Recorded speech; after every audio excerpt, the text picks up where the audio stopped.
টোপামাৰীত আৰক্ষীৰ ড্ৰাগছ বিৰোধী অভিযানত আটক কুখ্যাত ড্ৰাগছ মাফিয়া মুস্তাফা নুৰ আলম।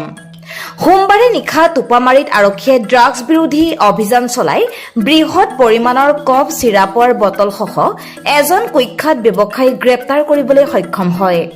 আটকাধীন কুখ্যাত ড্ৰাগছ ব্যৱসায়ী গৰৈমাৰীৰ লাৰুৱাজান গাঁৱৰ নুৰ আলম বুলি জানিব পৰা গৈছে।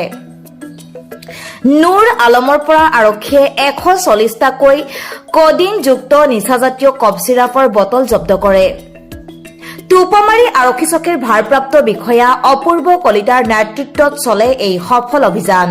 উল্লেখ্য যে ধৃত মুস্তফাই কামৰূপ জিলাৰ বিশেষকৈ সংখ্যালঘু বসতি প্ৰধান অঞ্চল গৰৈমাৰী, জোৰশিমলু, সোণতলী, কালাতলী, টোপামাৰী আদিত চলাই গৈছিল ড্ৰাগছ আৰু কডিনযুক্ত কফ চিৰাপৰ অবাধ বেহা। এই কুখ্যাত মুস্তাফা নুৰ আলমে ইতিমধ্যে একাধিকবাৰ ড্ৰাগছ চুৰি আদি কেছত জেললৈ গৈছে যদিও জেলৰ পৰা ওলাই আহিয়ে আকৌ আৰম্ভ কৰে ড্ৰাগছৰ বেহা। এইজন কুখ্যাত ব্যৱসায়ীক গ্ৰেপ্তাৰ কৰাৰ পাছতে আৰক্ষীক ভূয়সী প্ৰশংসা কৰাৰ লগতে উল্লেখিত অঞ্চলসমূহ ড্ৰাগছমুক্ত কৰিবলৈ দাবী জনাইছে ৰাইজে।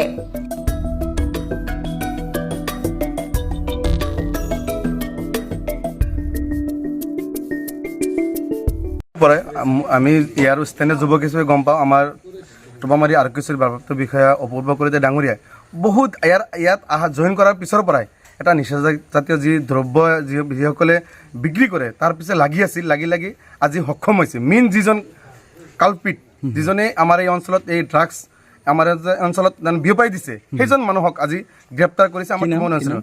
মুস্তাফা নুৰ আলম বুলি লিখে, লাউৰাজান ছয়গাঁও সমষ্টিৰ তেখেতে। ইয়াত তাক সকলোৱে জানে সি যে বৃহৎ ড্ৰাগছ মাফিয়া বুলি সকলোৱে জানে। আজি তেওঁক ধৰি কেনে আমাৰ অঞ্চলৰ যে ড্ৰাগছ মুক্তৰ এটা যে ছাৰে যে তীব্ৰ কৰি আছে, এইটো যে অভিযান চলাই আছে তাৰ এটা প্ৰমাণ আজি ছাৰে নিজে সফল হৈছে। এই ক্ষেত্ৰত আপোনালোকৰ চেনেলৰ জৰিয়তে কাষ চিৰা বুলি স্কপ বুলি যিটো কম কৰেক্স বুলি কওঁ 140 পিচ মানে 145টা। কি ক'ব আৰক্ষী বিষয়াক আপোনালোকৰ এই চেনেলৰ জৰিয়তে বহুত ধন্যবাদ জ্ঞাপন কৰিছোঁ। ইয়াৰ কিছুদিন আগতেও আমাৰ এই অঞ্চলৰ পৰা 4জন যুৱকক কাৰায়ত্ব কৰিছিল।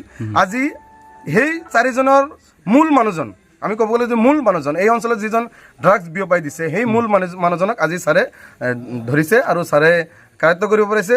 আমি এই অঞ্চলৰ যুৱক হিচাপে আমাৰ অপূৰ্ব কলিতা ছাৰক ধন্যবাদ জ্ঞাপন কৰিছোঁ আৰু এই অভিযান আৰু চলাই যাবলৈ তীব্ৰ ছাৰক অনুৰোধ জনাইছোঁ। লগতে আমিও ছাৰক যিমান পাৰোঁ সহায় কৰিবলৈ ছাৰক এই চেনেলৰ জৰিয়তে ছাৰক আশা দিব বুলি বিচাৰিছোঁ। সোণতলীৰ পৰা আবুল হাছেমৰ ৰিপৰ্ট, আছাম লোকেল নিউজ।